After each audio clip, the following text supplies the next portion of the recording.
Welcome to the Two Gurus Talk Compliance podcast with me, Kristy Grant-Hart. I'm here with the one and only Tom Fox.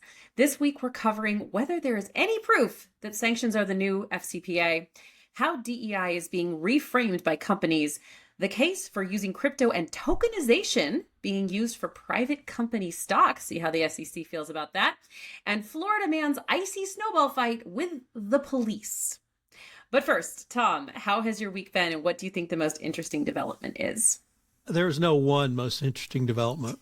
It's chaos and insanity every day, every hour under this administration, so it's hard to say. I guess in our world was the announcement that FCPA cases will now be only a part of some sort of criminal action or civil action against cartels and terrorist organizations. Not quite sure how that's going to work. Super Sunday's coming, and pitchers and catchers report next week. So, do you have a favored team, Tom? We got two Texas boys quarterbacking. So, all good in the Super Bowl when two Texas high school. Either way's a winner for Tom. That sounds good. So, I'd love to see a three-peat. Okay. Eagles may be better. You never know. All right. What are we starting with, Tom? I was interested with a couple of articles around DEI reframing and what that might mean going forward. DEI is certainly not retreating. It may be reframing, however, and that reframing means renaming it, talking about different ways of looking at the evaluations that go into having an inclusive workforce. Now, I can't think of any company that thinks it shouldn't have an inclusive workforce. And of course, it's the law under Title VII that there has to be certain affirmative action. And so companies seem to me to be in a difficult position under Trump's insane anti-DEI rants and raves when your company is better when you have equity and inclusion and diversity and fairness. This whole part, the biggest part of the Trump program just seems to be how much pain can we inflict on everything and everyone.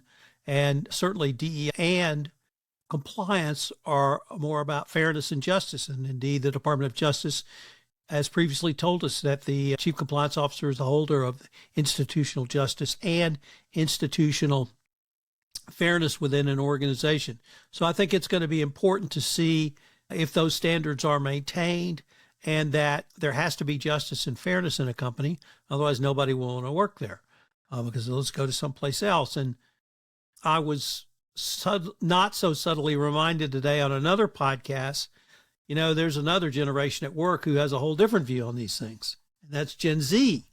And they don't even want DEI stuff taken down from the website because they feel like that is an important statement about where they work and it's important to them. So I obviously don't have those insights, but I'm going to go visit my daughter. Perhaps you can give them to me. But other than that, I think the concepts underlying institutional justice and institutional fairness are not going away. My dad fought in World War II largely because he thought the working man should have institutional justice and institutional fairness at work, and he thought America gave that. I think it's going to be reframed. I think it's going to be talked about in different ways. I don't think public companies can get away from being fair. Yeah. Okay. I know. I wrote a blog this week on 5 ways to keep the spirit without the letters, because I think that is such an important piece of it. So, Tom, I want to take this in a slightly different direction. So I read an interesting article about the shift away from DEI and ESG, and they also tied it into things like the declining use of alcohol in America, certainly seeing a lot more articles on that. And the author tied those things together and noted a pendulum swing from where we were in 2020, right? George Floyd murder, DEI, ESG really taking hold, the medical community worrying about how everyone's drinking too much at home in the pandemic, and then how it's swinging completely the other way. Do you think this will swing back to the center as the author does, or do you think that this is more of a permanent state? Which state? Fair. No, I mean, the drinking too much or not drinking enough. Not that, but the idea that that this is essentially, the article was mostly, this is a post-pandemic reaction or reactionary way of looking at things, and that we went too far perhaps with the pandemic, and then we are going the other way backwards. I mean, and especially when it comes to DEI, ESG, it feels like this is such a furious backlash. Is there middle ground that we're going to come to eventually that's a slightly different way of looking at it? Certainly with drinking, and I've been reading these articles too, alcohol consumption appears to be lower. And the things I did in college and in my 20s and 30s are not things my daughter did in college and in her 20s. So I think there is a generational shift around drinking that I think can only be good. But in terms of the workplace, Kristy, I think it's not so much a post-pandemic rebound or recentering. I think it's a shift from pre-pandemic. We didn't have as many Gen Zs in the workforce. Interesting. They were under 20 or they were in college. And my daughter was in college when she was born in 96. So that was directly when she would be a junior, senior, or whatever. And they are pissed off. They feel like they lost a formative life experience of college. And I had never considered that until she and her roommate told me that. Mm-hmm. They felt like they missed something. And this is not, I missed my senior prom. This is, I missed 4 years hanging out with people who are going to be my friends, some of my best friends for the rest of my life, learning about me, learning about them, learning about the opposite sex, doing this, doing that, whatever it may have been. Oh, and getting a college degree while you're at it. And so she got a college degree online in her bedroom. And she feels like she missed something out of that. And that at her age, still under 30, she feels she needs to assert herself for what she wants at work because she didn't get it when she was in college. She didn't get the chance to do that kind of crazy stuff in college. And so I think it's more of a generational shift than a retrenchment or a correction or a swinging back of the pendulum. I will just say this about the George Floyd defund the police. The only city in America that defunded the police was a city in Texas, which was Republican controlled. So there you go. All right. We'll see if it's generationally changing over time or if and how either those letters or the spirits continue in the public world. So, all right, let's shift to talking about tariffs. And I'm not talking about the new ones. We're going to talk about the old ones and how they've been abused in more and more creative ways. So savvy listeners of the Two Gurus Talk Compliance podcast will remember our stories about the exceptions to tariffs, whereby shipments of products that cost less than $800 can be brought into the country without regular review. And this is known as the de minimis exception. So apparel retailers and others have been exploiting this exception. They have found it cheaper and easier to sell small packages of limited values to avoid these tariffs instead of shipping in bulk. So this has led to the likelihood that thousands of pieces of apparel made with cotton from the Uyghur region of China have come in under the radar, as well as lower value items outside of apparel. Now, this is upsetting, of course, because a huge amount of the world's cotton comes from the region. And the U.S. has imposed its Uyghur Forced Labor Prevention Act, UFLPA, that should be stopping these shipments from coming into the United States. So this was all in an article from the Wall Street Journal titled Crackdown on Tariff Exemption Snare U.S. e-commerce retailers. And the article tells the story of several companies that have considered or are moving out of their Mexican receiving stations into the U.S. because Mexico has added tariffs to some of these shipments, meaning it may be easier and cheaper to send them directly to the U.S. rather than stopping them briefly in Mexico and moving them over to the U.S. The de minimis exception has also led, unfortunately, to packages of narcotics and, as you might imagine, counterfeit goods coming into the States. Ultimately, the U.S. and Mexican governments just simply don't have enough staff to scrutinize every tiny package, and problem is likely to continue. So what do you think of this de minimis exception, Tom? Should we allow these small packages unscrutinized? Should we get a huge labor force to look at them? What do you think? Clearly, this was a loophole that was exploited. Temu and Shen and others have mercilessly used this to undercut American pricing, to undercut made in America, and something had to be done with that. Once again, as kind of spilling over from our last segment, is the response an overreaction? Is it a reaction too far? Are we going to get caught up? My aunt can't send me, a bottle of cologne from Shanghai anymore, something like that, because it has to go through customs at the border. But it was clearly abused by Chinese companies selling into the United States. And if there's going to be this sort of scrutiny, I think it has to come. And so I guess I see greater scrutiny. Not easy answers here. Although, let's take a look at a current bribery conviction. What do you want to talk about, Tom? So, the Swiss convicted Trafigura and its ex-COO of bribery. In a Swiss court, first bribery conviction of an energy trading commodities company. Many are headquartered, Vitol Trading, Glencore, and others. Sorry about the Glencore reference, but that was me, not Kristy. But they were headquartered in Switzerland. Pretty significance to have the Swiss court convict. The penalties are much lower there, and that's the Swiss's choice. Nevertheless, significant to have this done. And the testimony was really as good as it gets. The COO claimed not to know about the compliance function in the organization. At all? At all. He'd heard of it. We wasn't quite sure what they did. They had some interesting witnesses and a fascinating case, but kudos to the Swiss for a successful prosecution.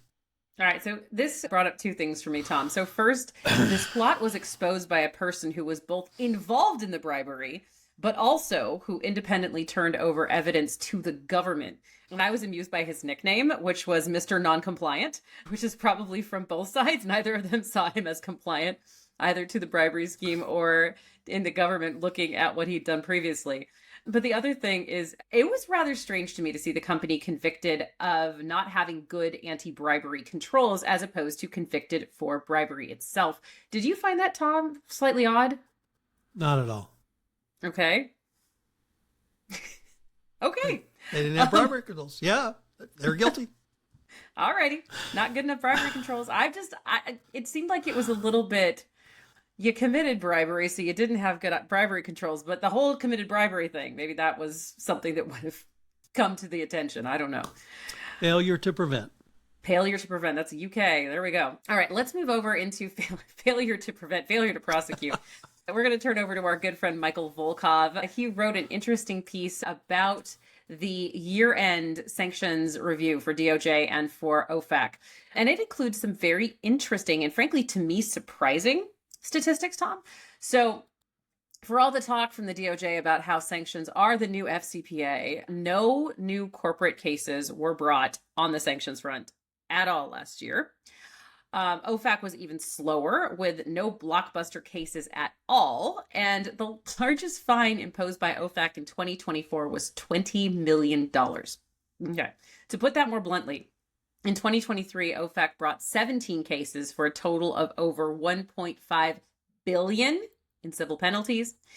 And in 2024, the number of total cases was 11, with the total amount of civil penalties of only 48 million. So for the mathematicians out there, I had to get a percentage calculator for this just to make sure that it's a stunning 3.2% of the 2023 total. Okay.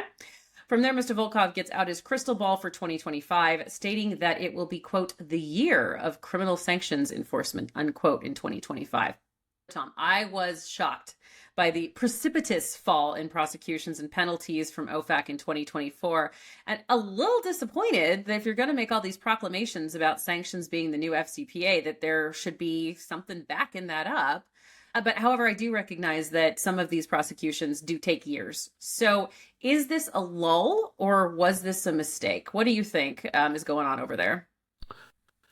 I'm not sure I could call it a mistake, Kristy, but it's definitely something that warrants attention. And the reason I think it's significant is that not only Mike talked about it, but even that we talk about it is that in 21, 22, 23, we were promised the new FCPA, and we're going to make very hard strides. We're going to make very hard steps, self-disclose, and you'll be treated much more leniently. Otherwise, we're going to bring the hammer down.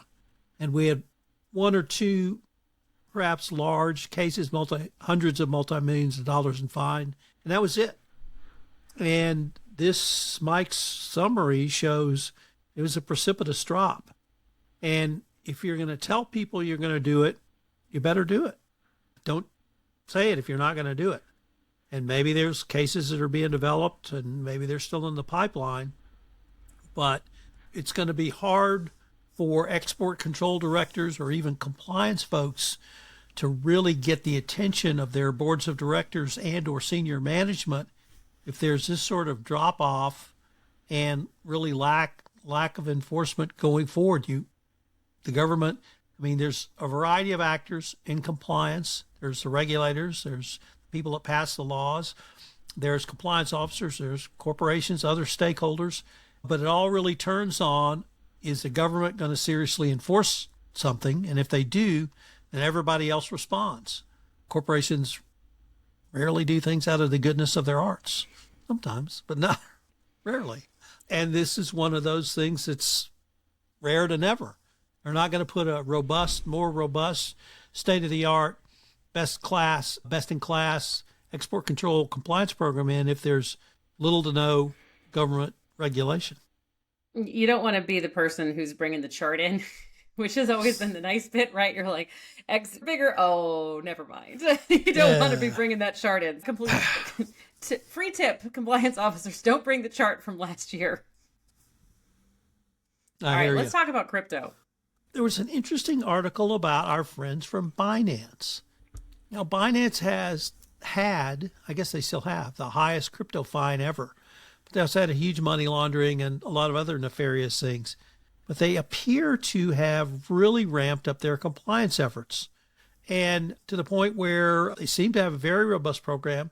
They've spent hundreds of millions of dollars, have hired 120 internal investigators, fired almost 60 or so employees, and are working with top advisors from U.S. law firms, and appear to be taking this seriously. If that appearance is reality, I would say it's a big win for the regulators, it's a big win for compliance, and a big win for Binance to really turn things around. It's exciting. Honestly, this article was really specific. And so often when you see these types of articles, saying, hey, we're so compliant, we're amazing, they don't talk about any kind of specificity, right? And this one's saying that it's the co-founder who they were talking to, and that the idea of 120 internal investigations from detecting fraud and 60 actual people fired for misconduct, for regulatory breaches. I just want to say, I think it's amazing, that sort of candor and specificity. And I think that it gives a lot of credence to what is being said in the article. So well done, friends. Good job. Okay, what revolution is coming that we weren't aware of? Shall we keep with our crypto theme? All right. So this article is an opinion piece from the Washington Post titled, "An Investing Revolution is Coming and the U.S. Isn't Ready for It." So I read this several times because it's really fascinating. And while I explain the premise of this opinion, we need to keep in mind that it was written by the CEO and co-founder of Robinhood Markets. Yes, that Robinhood, the investment platform that was at the center of the GameStop meltdown during the pandemic. There's some really interesting movies and documentaries about that I'd recommend. The author, whose name is Mr. Tanev, opines that cryptocurrency and the tokenization of everything is already happening, and the silly SEC is stopping U.S. investors from taking advantage of it. So his theory is that anything, and I mean literally anything, he was talking about sports teams and all sorts of things, can be tokenized, which means that it is turned into tokens that can be traded using the blockchain. And this functions more or less like an open market would. Mr. Tanev is particularly keen on the tokenization of stock of privately held companies. So he argues that right now it's difficult for privately held companies to get enough capital, but that small investors that don't reach the SEC's threshold of wealth can't buy into these companies in early stages. So the tokenization of private company stock would make it more accessible to small investors. Now, this really surprised me. So Mr. Tanev notes that the European Union, Hong Kong, Singapore, and Abu Dhabi have already got more comprehensive frameworks for security token offerings and digital exchanges to facilitate that training. He finishes the article thusly, quote, "The world is tokenizing and the United States should not get left behind," unquote. All right, Tom, I am dying to know your opinion about this. There's a lot to take in. Do you think the SEC will take notice and change its accredited investor rules or allowed for tokenization and crypto? Or is the tokenization of Texas coming, the thing of value? What do you think? I have one word for you. Unfortunately, it's not plastics. It's tulips. Oh. You want to invest in tulips? Okay. It's the Dutch thing. Yes, go ahead. Yes. It wasn't a tulip scandal. It was tulips were worth money till they died. And they weren't worth money. Oops. I was reminded of 2008, collateralization of loans. Seems to me to be pretty similar. There's a reason private companies can't do this, and it's exactly this. I can't say this is fraudulent, but I can say you'll lose all your money. It's just, it would be an unmitigated disaster. Having said all that, there's a place to do this. It's called the penny stock market. And my grandfather, God rest his soul, put $1 a month in the penny stock market in case one of them hit. So there you go. But to raise money this way it would be a completely unregulated manner by people exactly like you said, who don't have the funds or the ability to invest. There's a reason. I mean, I'm an investor in private companies. I understand that. You got to sign a ton of papers saying you're okay to do it, as it should be. You shouldn't have people investing their life savings in unsecured tokens of private companies that may or may not make it. Buy 3/4 of a share of Exxon, and then the next month buy another 3/4, and now you got a share and a half. It's just, although with this administration, perhaps I am myopic in my view, and there's a large number of people who want tokens or Brooklyn bridges. We shall see. We're going to talk about another one that I have, which I think is in fantasy land as well. Tom, why don't you talk about the CCO departure bonus? What's this idea about? First of all, this comes to us from two, in my opinion, very well-respected compliance professionals from South Africa, Louis Parole and Paul Zeitzman. I've met both of these gentlemen over the years. They've been in compliance for a long time. They regularly and routinely did regularly come to the United States for SEC and other conferences. So I've had the chance to visit with them, and they're serious compliance professionals. And they have put forward an idea that you've already hinted of what your opinion might be. But what they're trying to do is, one, protect chief compliance officers from having to make a decision of either taking a deep swallow and accepting some risk, which they think was beyond the pale, or quitting, basically. And Jonathan Marks has, for long as I have known him, advocated that if a CCO leaves, it should be an 8K event. And the reason he says that is, if a CCO leaves, investors need to know that. They may not need to know the reason, but if it's a noisy exit, that's enough of a reason. And this seems to follow that along those lines a little bit, except that it gives a money bonus for a CCO that has to leave, giving them financial protection so that they don't quit and lose everything, their salary or whatever they may have had. The mechanism, however, to do so is, once they make this invocation, then it goes to some amorphous committee who makes a determination that the CCO was correct and they should be paid some very large bonus, multiple of their salary, or some amount that was designed to deter the company from doing exactly what they did. So conceptually, I think it's a great thing to protect compliance professionals. It's a great thing for the market to know if a CCO has left for a reason similar to this. I've struggled with a mechanism to enforce it. I find it difficult to believe a company would allow a third party to make that decision for them without any legal right to appeal or go to arbitration or something. So I won't say it's fantasy. I will say it's a great starting point to have these kinds of discussions. And maybe it's something, or maybe my view is too myopic, and maybe this is the next big thing. No, it's not. So I've seen compliance officers negotiate leaving bonuses or things like that. But what this actually talks about is it's a fun thought exercise. But honestly, I think that the likelihood of this being adopted is literally about as high as getting on calls and having no one say you're on mute. Can you put this into practice? Can you imagine a company convening this ethics council to decide if the CCO was terminated for objecting to bribery approved by the board? That was the example. I mean, it's just crazy. So now the board is defending itself from firing him because or her because they agreed that bribery was what they wanted. I mean, all of it's nuts. So I do appreciate maybe there's a variation of this that doesn't have that mechanism, but honestly, I mean, I don't know. I think that this is a lovely idea that no, it's just a no. Spoiler alert, Kristy says no. I have opinions. That's why I'm on this podcast. Okay, let's turn over to workplace trends. I'm always interested in what's going on in the broader workplace environment. This one is from the Wall Street Journal titled, "Fewer Americans Are Quitting Their Jobs." All right, they're not bearing the lead. Remember the great resignation of 2022? So quaint from here, long gone, friends, especially for well-paid office jobs. So the quitting rate in 2024 was only 11%, right? So that's down essentially from double that in 2022. But in addition to slowing down the quitting, so is hiring.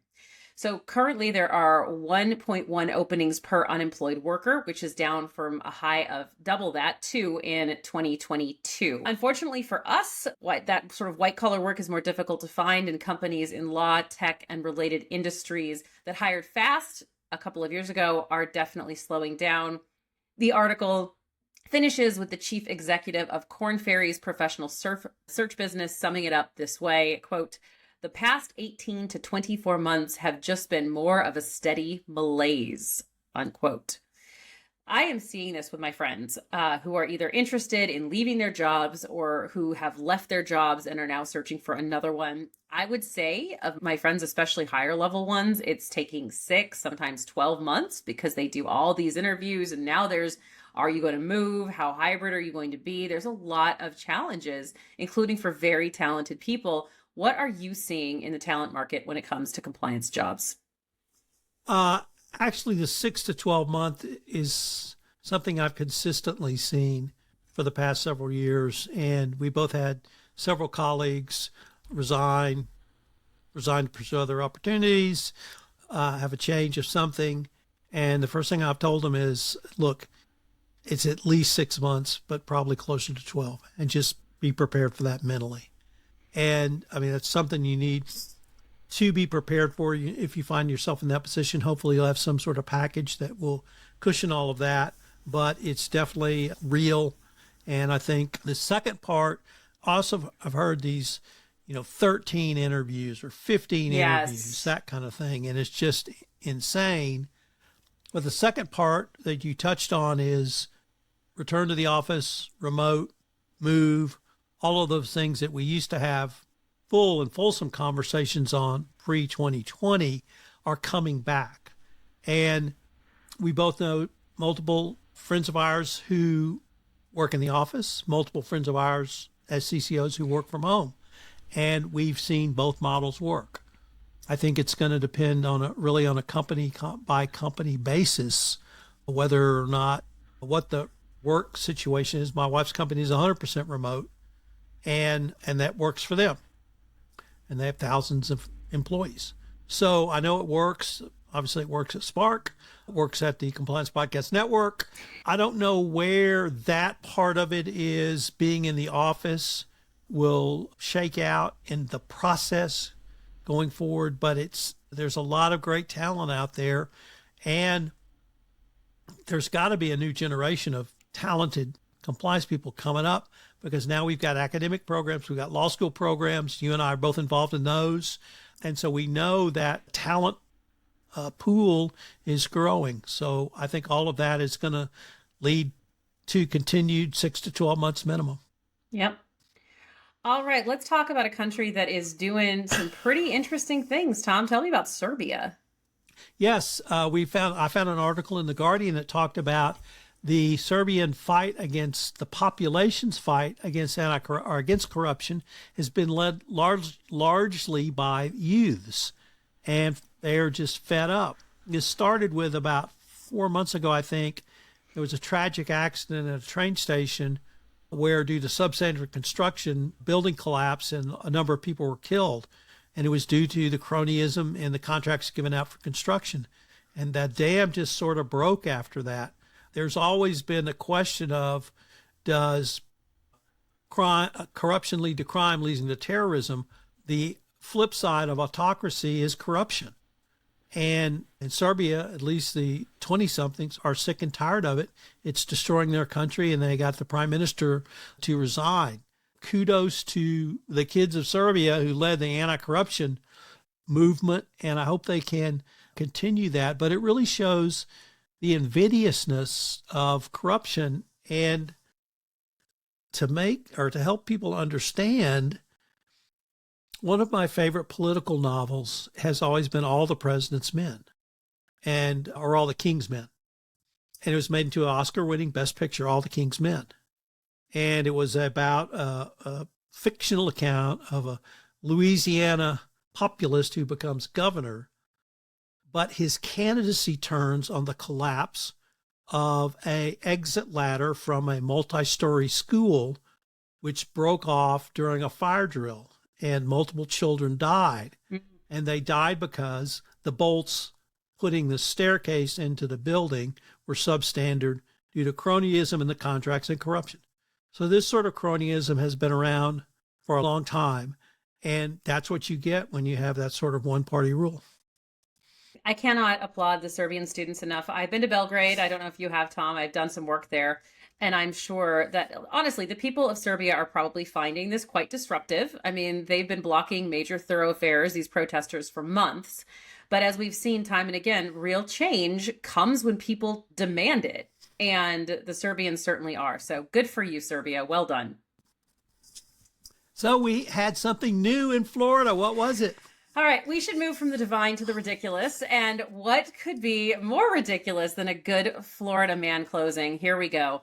So did you know, Tom, it has been more than a decade since Florida last got snow, other than this year. I did not know that. This rarity makes it especially fun there, especially if you're Florida man who will call Iceman because the police have not released his name. Our story starts in Tallahassee, where some fun-loving folks were enjoying the day by making snowballs. Unfortunately, they were also throwing them at cars passing by, hitting some people with open windows in the face.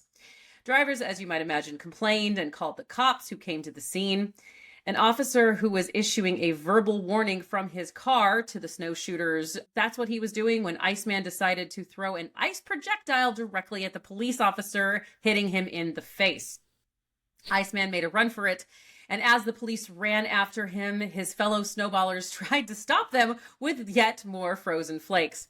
The crowd refused to stop throwing snowballs at the police, so the police fought ice with fire, shooting pepper balls into the crowd. They did not hit anyone. Florida Iceman was taken into custody and charged with battery on a law enforcement officer. It just goes to show you, Tom, what started as a harmless fun quickly snowballed into a night in jail. And in the end, his frosty rebellion landed him in the hottest of trouble. You put Southerners and snow together and craziness happens. Yes, it does. And may it long continue in Florida and beyond. I am Kristy Grant-Hart. And I'm Tom Fox.